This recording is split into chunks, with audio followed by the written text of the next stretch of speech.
members of FASAC at that time and other constituents that we did outreach with was that, yeah, this would probably be a place for the board to review as part of what they're doing in the Disclosure Framework project, and so began the review of interim reporting under the Disclosure Framework banner. So step one of that project was to establish, well, when is it that companies should provide additional disclosures beyond what's required at the quarter? The second step in that project was to identify, based on concepts, good candidates for disclosure at interim periods that we didn't currently have in GAAP, as well as candidates for requirements for interim reporting that might be good candidates for removal because they weren't either consistent with our concepts or relevant for quarterly reporting. The board had decided to lever the materiality definition initially to be that bar at which additional disclosure would be required. And then as the materiality project proceeded, improvements were made to our conceptual framework, but nothing was codified. So that led the board to say, well, maybe we need to change what it is that we want to do with regards to when interim disclosures should be made. But Rule 10-01, which will catch us up to the materials that you have been given, Rule 10-01 kind of had it covered as to when additional disclosure should be required when a significant event occurs that has a material effect on the entity. So the board decided at that time, well, we probably don't need to do anything in Topic 270. In late 2018, Rule 10-01 was modified. The staff, as part of this project, brought that to the board, and the board had decided in September of this year, well, we should propose language consistent with what the SEC had in 10-01. And so what we've given you is the staff's first attempt at constructing that language, and we're interested in your comments on that. But before we go on to that, I do want to highlight the staff's done quite a bit of research with regards to trying to identify other types of information that's disclosed by companies at quarterly periods. Are any of those types of disclosures that are given good candidates for addition to the codification at quarterly periods? We have done the work applying concepts to what is currently in GAAP. We have some candidates for removal there. That's the nature of the other two questions that we have for the group today. So that's just background on how we've gotten to where we are. I think with that, maybe I'll turn it back over to, well, actually, you wanted to go over to Jonathan here. I think that's a good tee up, and I think that the paper lays out the background from the SEC perspective.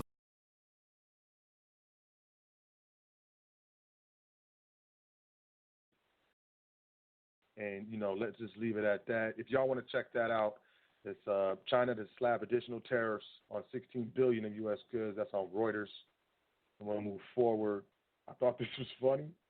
This is from a couple weeks ago. Trump flags and hats made in China are reportedly being held up at customs as trade war heats up. This cracks me up because, Trump is getting ready, to start his next campaign for presidency, Trump 2020, and to keep America great. Because apparently it's great now. He made it great. But, his campaign stuff is getting held up in customs due to the tariffs and the overall trade wars that are taking place right now. Newsworthy on Newsweek, Saudi Arabia orders 16,000 students to leave Canada amid escalating clash. Saudi Arabia has canceled the scholarships for 16,000 of its students studying in Canada, also ordering them to leave the country and find academic programs elsewhere. The move comes amid growing diplomatic row between the kingdom and the North American country, following comments by Canada's foreign minister that criticized Saudi Arabia's human rights record and called on Riyadh to release detained activists. Responding to the criticism, Saudi Arabia also cut diplomatic ties with Canada, frozen all new trade and investment, and canceled flights via its national carrier to Toronto. Y'all should check that out. There's not only things escalating between the United States and Russia and China, Iran, and Syria, but there's things escalating with Canada and Saudi Arabia. And bottom line, if you look at it, it's Eastern versus Western that I see being set up, and it just doesn't look good. China's UNIPEC, you can check that out in Newsweek, with regards to Saudi Arabia ordering 16,000 students out of Canada. Next up, Reuters. China's UNIPEC suspends imports of U.S. oil amid growing trade row, cited by sources. UNIPEC is the trading arm of the state oil major, Sinopec. It has suspended imports of crude oil from the United States due to the growing trade war between Washington and Beijing. 3 sources familiar with the situation said. They declined to be identified as they are not authorized to speak to the media. Chinese oil buyers had already slowed their purchase of U.S. oil to avoid a likely import tariff threatened by Beijing amid the trade dispute between the world's 2 largest economies. Y'all can check that out if you want to see more on that article. I also want to say numbers are in. Average home price is up over 5.5%. Average incomes are only up 2.8%. So y'all put that together. If the average home price is up 5.5%, but average incomes are only up 2.8%, and these are government numbers. Do I believe these numbers? No. These are the numbers that I, believe that they're willing to admit to. But if the price of purchasing a home has risen 5.5%, and your average income has only risen half of that, you can see what's happening to the middle class. On changes to Rule 1001, I will just say more broadly that we appreciate the close collaboration with the FASB on not just this, but a handful of other issues that span across multiple rulemaking or potential rulemaking projects from our perspective, with the ultimate goal of both eliminating redundant information and providing a more flexible framework for preparers to present things that are material to them and to investors. So just wanted to say thank you for the close collaboration on this and other projects. Thanks, Jonathan. The materials you have obviously include the questions. It also includes, as Appendix A, the current list of minimum disclosures, quarterly disclosures. And I think, as Nick mentioned, part of what the staff would like to get out of this is a sense of whether or not any of those minimum disclosures that are currently required ought to be eliminated, or whether there ought to be additional disclosures that may not be reflected here that are added as the minimum disclosure requirements. We have one list that's easy to deal with. The other list may not be so easy to deal with because it's, we don't have a listing of potential additions. So what I'm going to suggest is, Nick, is as we go through this, you and Emma and Peter should feel free to jump into the conversation as well and inquire about any of the things that the staff is currently considering with respect to additional disclosures. So we make sure we cover that component as well. So with that, let's jump into it. I guess the first question is, what reactions do council members have to the proposed changes in reporting requirements in the codification? And what specific events, and examples given here are significant new lease or settling of a significant tax position, do council members believe would trigger the disclosure of more detailed information on an interim basis? Broad question to start. And where's Ted? Already has his plate up. Nick, this is a question that it's really one of intent. And when you look at what the SEC had and what you're proposing, the one thing that stood out to us when we talked about this was the words provide information consistent with related annual disclosures. And here's the concern we had.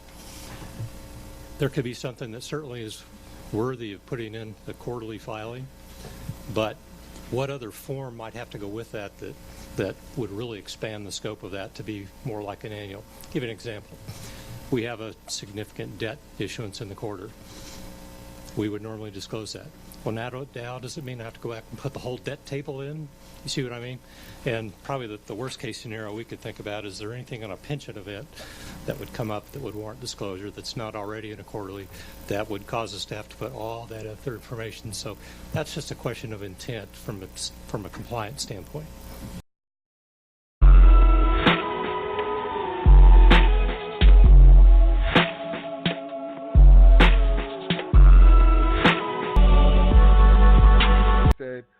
It's going to go into, the elections in 2020.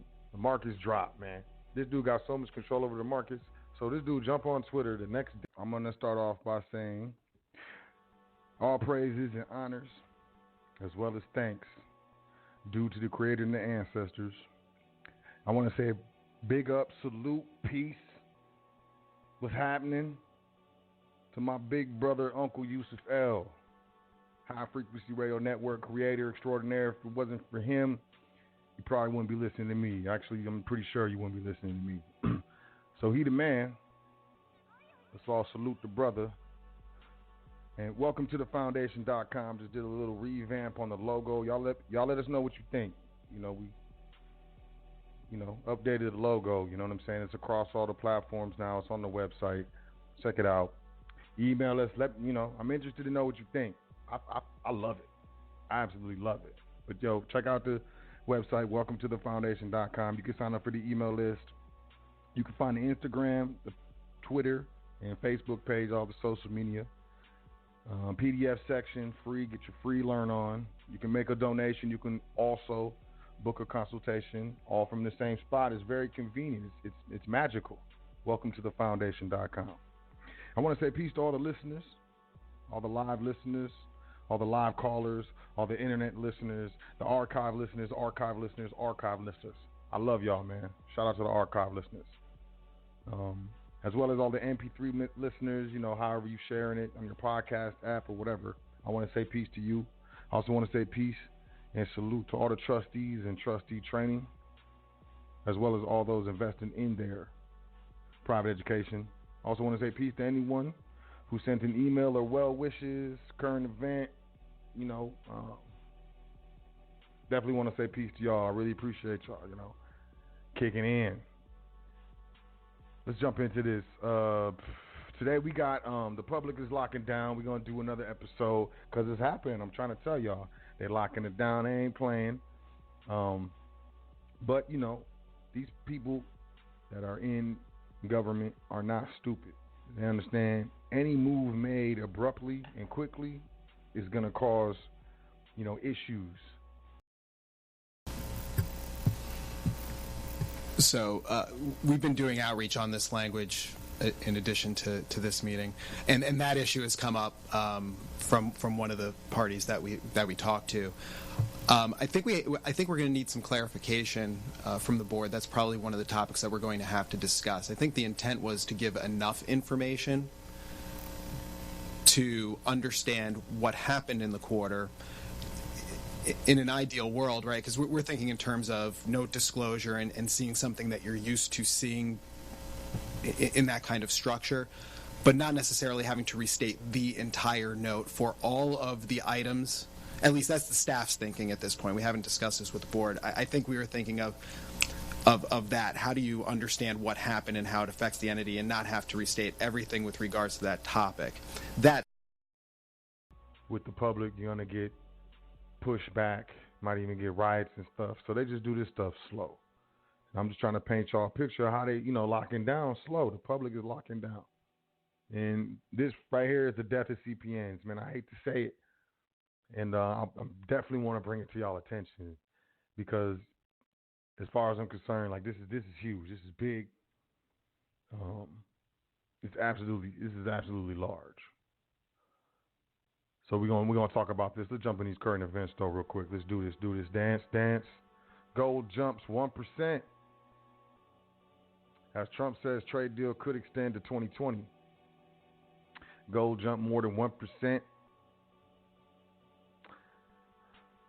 On fading optimism surrounding a U.S.-China trade deal after U.S. President Donald Trump said talks could extend until after the presidential elections in November 2020. Of course it is.